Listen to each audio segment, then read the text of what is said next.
no ministério, porque existe algo que se chama confiança. É muito mais fácil ensinar quem não sabe, mas que tem confiança, do que você ensinar quem sabe e não goza de confiança.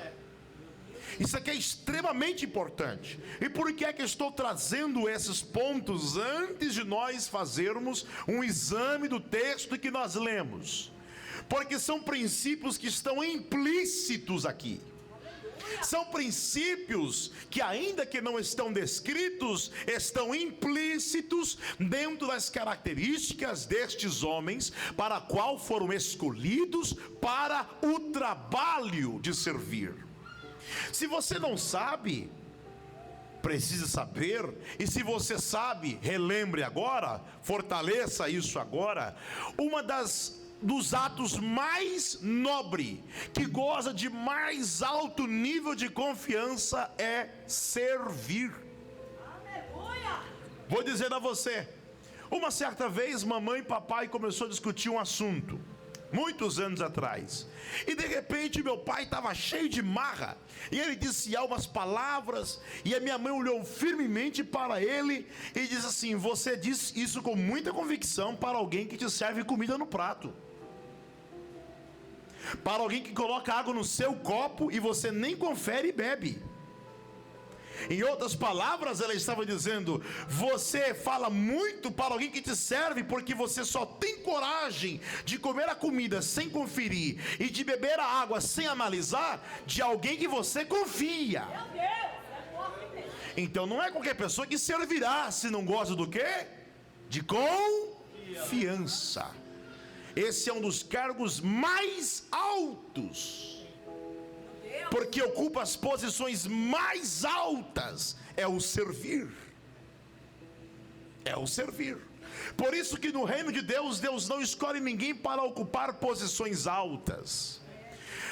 A Bíblia Sagrada nos trata como ministros. E você sabe o que é ministro? Ministro se trata de servir. Quando você vê uma palavra, alguém que é ministro da cultura, ministro da economia, isso significa que aquela pessoa irá servir aquele ministério com o seu conhecimento e com as suas habilidades. Servir. Ela vai estar à disposição com seus talentos e com toda a sua competência para servir. Agora, olhando o texto e o contexto em que nós lemos, vamos entender um pouco sobre a igreja primitiva. A igreja começou a crescer de forma demasiada, escandalosa. Observe, na primeira pregação da inauguração da igreja, quantas almas se converteram? Quantas almas? Quantas almas? 3.000 almas. Umas semanas depois, houve outro reboliço, e mais quantas almas se converteram? Quantas almas? Muito bem. E a igreja crescia, crescia, crescia, crescia e crescia. Cresceu de uma forma tão absurda que os apóstolos já não tinham mais como administrar as questões sociais da igreja. Eles estavam ensinando, preocupando no ensinamento, preocupando no discipulamento, e eles estavam ficando defasados na obra assistência social, na obra administrativa, porque a igreja tem duas faces. Quantas? A invisível e a visível. A invisível não tem nome, não é evangelho mundial, não é batista, não é assembleia, não é Deus de amor. A invisível, ela é uma só, é o corpo de Cristo. A visível, ela é repartida em comunidades. E aí daí vem no nosso tempo moderno a igreja evangelho mundial, a igreja X, a igreja A. Essa igreja comunidade, essa igreja material, e cada uma delas tem seu sistema administrativo. Mas imaginem vocês um tempo em que a igreja está começando, e a preocupação dos apóstolos é a pregação do evangelho, é a operação do evangelho, conforme diz Atos capítulo 2, versículo 42. E perseveravam na doutrina dos apóstolos. A igreja crescia demasiadamente, ao ponto que eles não tinham como mais atender as questões burocráticas. E quais eram essas questões importantes? Havia muitos órfãos e havia muitas viúvas na igreja do Senhor. Por quê? Vamos entender o contexto. A sociedade judaica dificultava muito para as viúvas e para os órfãos. Geralmente os órfãos dificilmente conseguiam sobressair daquela parte mais baixa da sociedade. As viúvas dificilmente encontravam um redentor que pudesse resgatá-las e quitar as dívidas. E ainda assim esse redentor, se caso viesse a ter filhos, os filhos não fossem no seu nome, mas no nome do falecido. Então as viúvas praticamente ficavam desassistidas.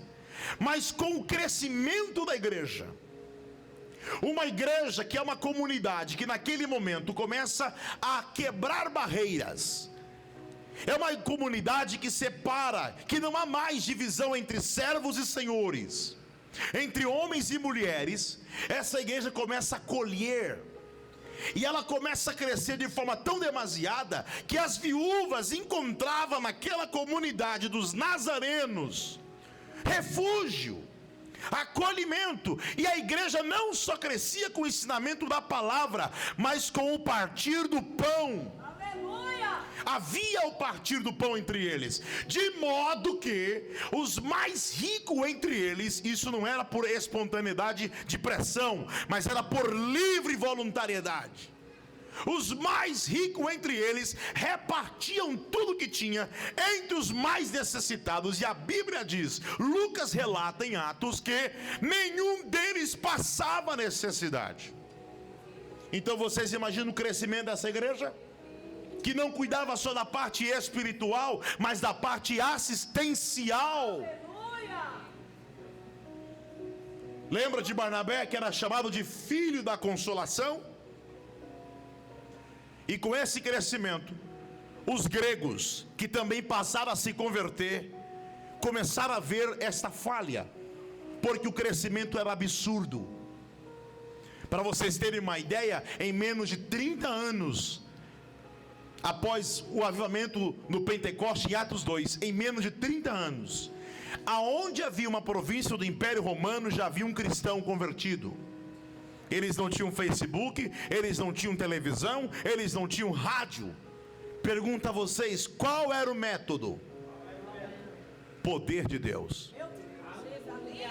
A pregação se consistia na autoridade da prática. Eles diziam, vinde a mim todos que estáis cansados. Essas são as palavras de Jesus. E os cansados vinham e se aliviavam. Os enfermos eram curados, os oprimidos eram libertos, e eles a cada dia pregavam Cristo.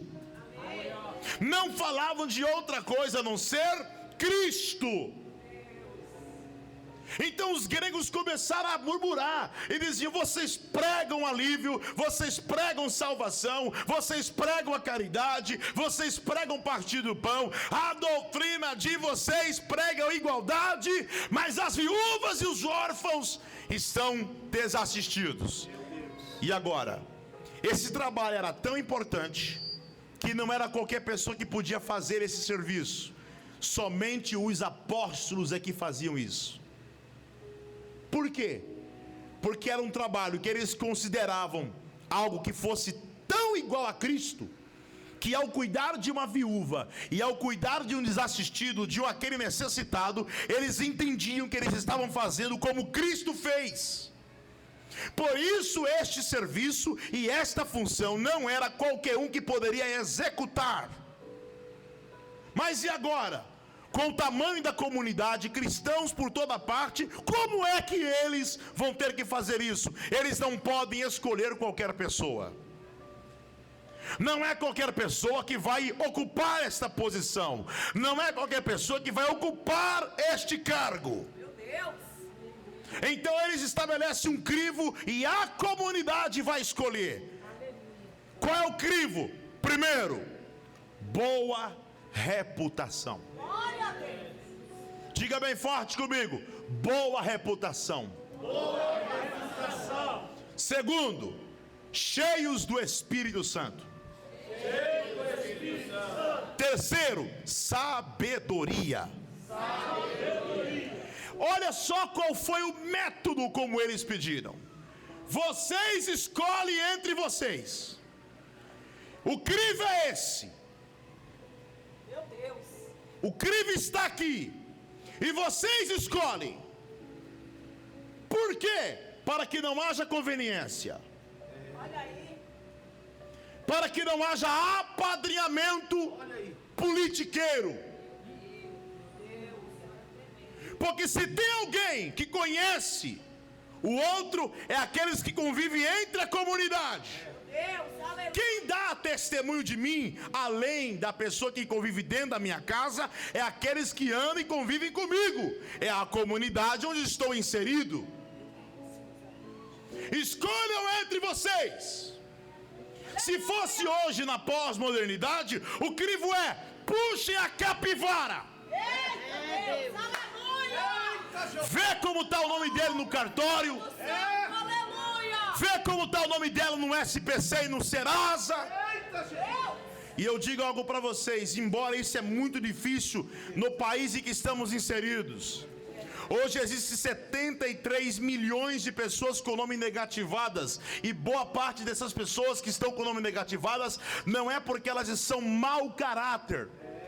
É por causa da condição econômica que nós estamos enfrentando nesse país. E a situação está muito mais difícil. Não vou entrar nesse mérito. Porém, lhe contarei um testemunho. Cheguei um dia no banco para pedir um cartão de crédito.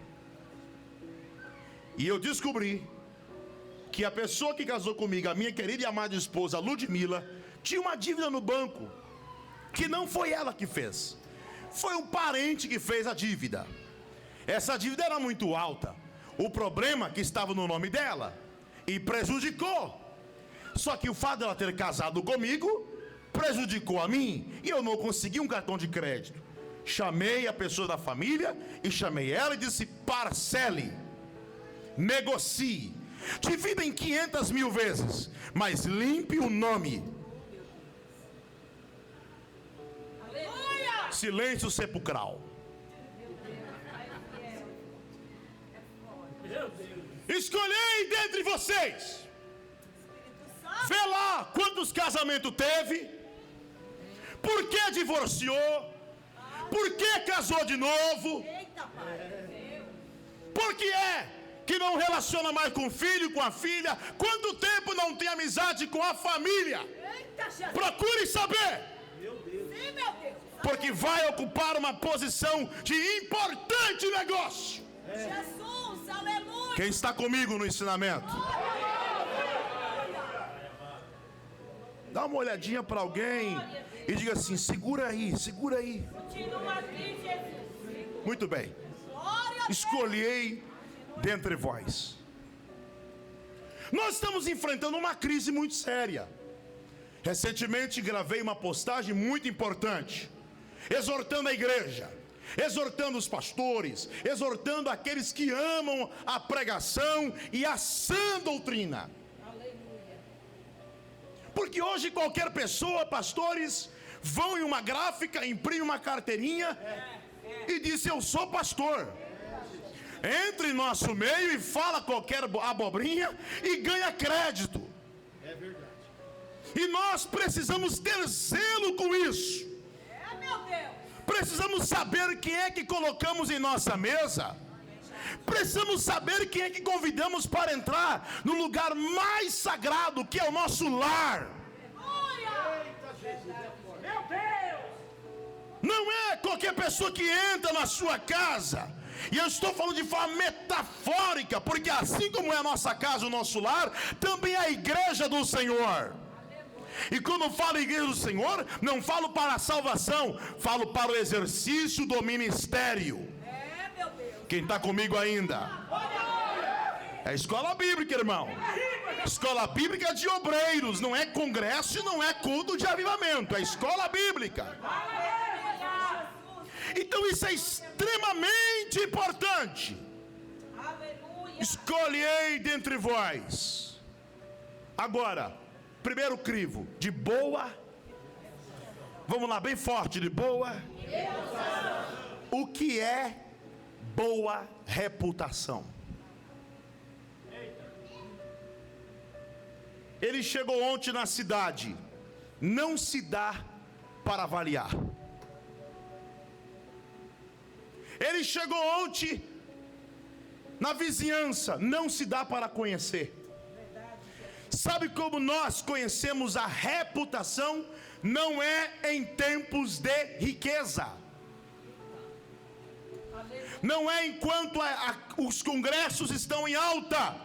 É quando acontece a escassez. É nas crises que você conhece a pessoa. É na falta de recursos. É quando as portas se fecham. É quando falta o dinheiro. É quando falta a gasolina. É quando falta a oportunidade. Aí você conhece. Meu Jesus. Aleluia. A boa reputação se divide em 3 esferas. Primeiro, boa reputação familiar. O que os seus irmãos podem falar de você? Os seus parentes podem falar o que de você? Seu sobrinho, seu cônjuge, Meu Deus. seus filhos, Olha aí, que coisa linda, Jesus. o que eles podem falar de você? Oh, Espírito Santo, quanto eu te amo, Jesus. O cristianismo que nós vivemos é um cristianismo que inclui e que ama e que corrige, ou um cristianismo que isola? Porque há pessoas que acham que a santidade é isolar família, isolar irmãos, isolar filhos, isolar parentes. Deus. Jesus também comia na casa dos pecadores. Oh, aleluia. Jesus também entrava na casa de publicano. Oh, Deus. E o seu testemunho os salvavam.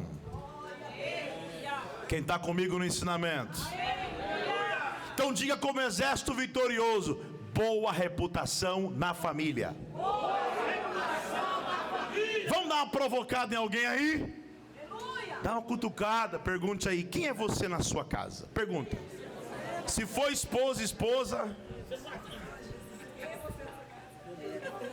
Pergunta aí, irmão. Quem é você? No dia que eu fui separado a pastor, Meu Deus, que obra. do nada, chamaram a minha esposa para um canto lá, e eu vi que ela sumiu. Eita Deus. Aí tinha uma psicóloga, a esposa do pastor da convenção, e mais uma outra irmã. E começou a perguntar: como é que é o Isaías em casa? Passou quase 2 horas conversando com ela. Depois que conversaram, ela disse: escreve agora uma carta a punho. Fala sobre ele nessa carta. Essa carta é um documento. Quem é você? Aleluia. Boa reputação. Aleluia. Porque se não se preocupar em cuidar e zelar pela reputação, não cuidará da reputação da obra do Senhor. Aleluia. Como é em casa, é desleixado, é relaxado, é ignorante. Tem que ser amoroso, paciente, tolerante, flexível, compreensível. Quem está comigo? Boa reputação na família.